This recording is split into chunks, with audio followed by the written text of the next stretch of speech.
How do you start up your nonprofit in Denmark? Well, there are lots of similarities between starting your nonprofit in Denmark and in the United States. Let me walk you quickly through the steps to start up your nonprofit in Denmark. The very first step is research.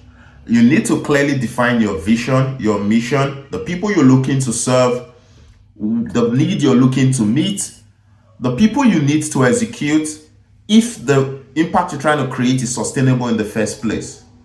This is how you get started. Also in the US as well, you need to research. The second step of the process is finding founding members, or in the US we call them board members. These are people who believe in your vision, who believe in exactly what you do and would want to accomplish the same thing as yourself. Finding these people, especially those who have the skills, the experience to support you, is one sure way of becoming successful.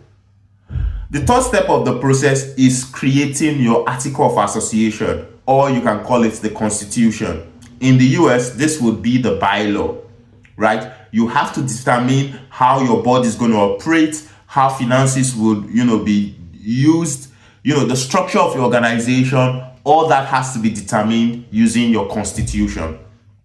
Once you have your constitution, the next step of the process is holding your first board meeting. Your board has to come together to decide on who the leaders of the board are going to be, who the secretary, who the treasurer is going to be, and then make sure you record that meeting, the minutes of that meeting, because it's going to help you register your organization, which is the next step of the process. Registering your organization with the Danish authority.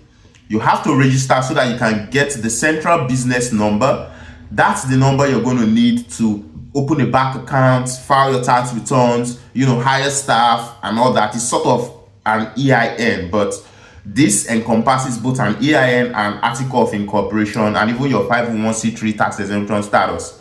So with one go, you can register your organization in Denmark, and then you're ready to go brand your organization, open a bank account. So when we say brand the organization, we're talking of, setting up your social media handles, developing your website, picking your logos, your marketing materials, the color of the organization and all that. Once you're done branding, you can then go execute your impact. Basically, if you're trying to help homeless people, this is when you get to do that. If you're trying to, empower women, this is when you get to do that. If you're trying to change the world, this is when you begin to execute, because you now have the proper structure to help you execute flawlessly. So this is how you register your organization. This is how you set up your organization in Denmark.